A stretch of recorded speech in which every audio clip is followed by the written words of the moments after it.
Hello and welcome to News Labour Sports. My name is Moses Echodo, and of course we have taken a bit of a while without interacting with one another. It's been quite some time really since I have released a bit of a video for you guys, and I would definitely want to apologize.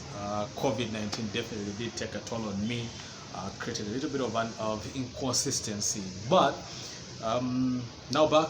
A lot has really happened, and mostly in the world of sports.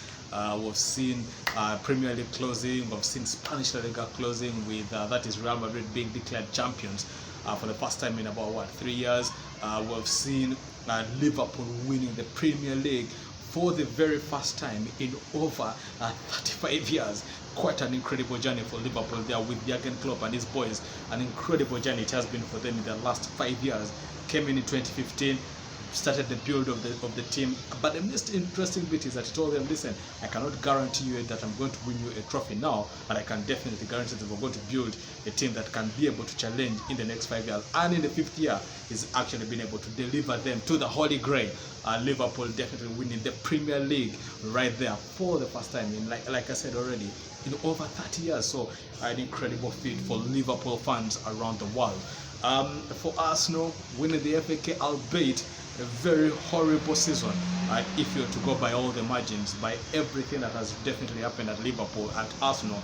It's not the best of seasons that they could have had, but they managed to walk away with the FA Cup. For Manchester United, though, they will be happy with how Ole Gunnar Solskjaer has been building the team, what he's been able to do, how he's started to put together a couple of pieces to be able to actually get a team that he believes should be able to deliver them next season, to make them eventually very competitive. I don't think that they'll be able to win the title next season, but I think that they're going to really have a massive say in who will be able to win the Premier League. But also they could have fantastic performances in the UEFA Champions League. That's right, Manchester United making it to the Champions League. I know you already know this, but again, we're basically catching up because, like I said, it's been a while since I really last released a bit of an episode on News Labour YouTube channel. But tonight, what we're going to be talking about is very simple: the UEFA Champions League final. The Champions League final that is happening tomorrow. That is between Bayern Munich and Paris Saint-Germain. Of course, many of you call it PSG, but that's the final. Quite an interesting final. Many did not see PSG going all the way to the finals. With everything that has been happening for them over the last couple of years, we still believe that they were not good enough to get all the way to the final. But Lady Luck will have it. PSG are in the finals after that great performance against RB Leipzig from Germany, who, guess what, formed in 2009 and suddenly found themselves in the 2019-2020 season in the UEFA Champions League semi-final. Quite a journey that Julian Nagelsmann and his boys have actually had. And they will go back home, pat themselves on the back and say, listen, didn't get to the final, didn't get to win the Champions League trophy altogether, but we certainly have marked ourselves in the UEFA Champions League, and it's been quite a journey for them. For Bayern Munich, knocking out Lyon, who have been rapidly ejecting all the big boys in the UEFA Champions League, took out Juventus of Cristiano Ronaldo, went ahead and had quite a performance, and at the end of the day knocked out, got themselves in quite a thrilling game against Manchester City, where they were eventual winners against Pep Guardiola's side, who were actually pitted to go all the way to the Champions League finals as well. But it's never happened. PSG, Lyon, though, definitely falling down to that is Bayern Munich, who are quite evidently the favorites for every bookmaker out there to actually win the UEFA Champions League. Remember that they put 8 past Barcelona, exactly 8 past Barcelona. Not an easy feat for anyone, but definitely quite a performance from that is Hansi Flick and his boys. But they come up against a very tricky side in PSG on Sunday. Who do they come up against? That's right, they come up against that is Neymar Jr., who has been so impressive for PSG. Remember that all the times he's been at PSG, he's not actually been able to get to play for them after the last round of after they have gone on to play in the knockout stages, because he's either had an injury or he's had an injury. But this time around, with the break that came out because of COVID-19, had enough time to actually recover, recovered, and it's been so important for them in the UEFA Champions League ever since they went into the bubble in Portugal, and he's been creating chances, putting in performances that have actually propelled PSG to go all the way into the UEFA Champions League final.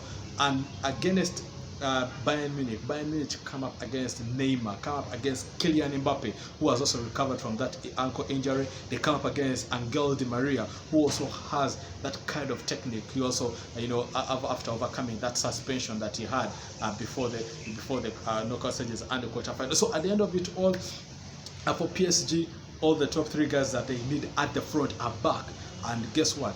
These are the guys who, for me, I think will be such a problem for Bayern Munich's high defending team, because they defend really high. You find them almost at the center of the pitch. And if you're playing against PSG, one guarantee that you have is that Neymar is a quick runner, Kylian Mbappe is a quick runner, Angel Di Maria, even at the age of 31 or 32, is still a very fast runner. So if you're playing a high defensive line, you're always going to be susceptible to counterattack. And if you're playing against these guys, they're going to run through you. Like I said, Neymar may not be so fast, but he has the ability to pick out a run. And so you want, for Bayern Munich, they need to be very careful on how they defend against PSG. Now, because of that alone, they are going to limit the movements of the likes of Joshua Kimmich, the likes of Alphonso Davies. And if you are not having those fullbacks moving up front to support the likes of,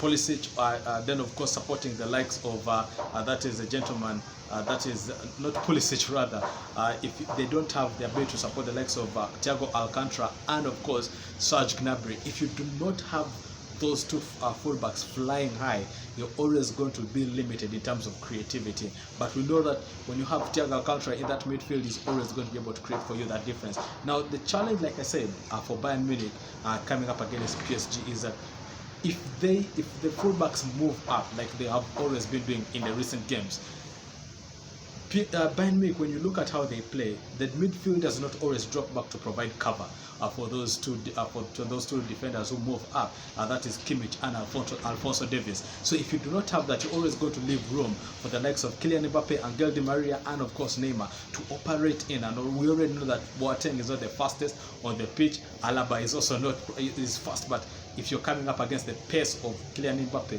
it's not really equitable. But for PSG as well, they need to be very worried.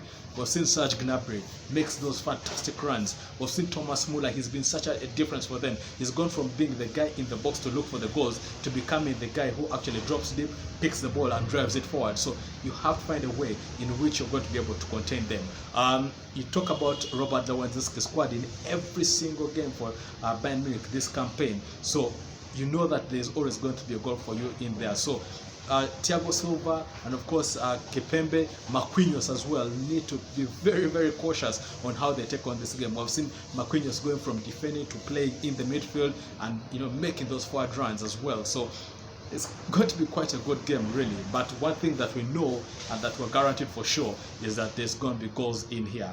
I'm going to go a little bit on a wild here. I'm going to pit PSG to actually walk away with the title come Sunday. It's been Moses Echodu and the entire crew at News Live. I'm saying thank you. It's been good to get back and chat with you guys about football and of course any other sport around the world.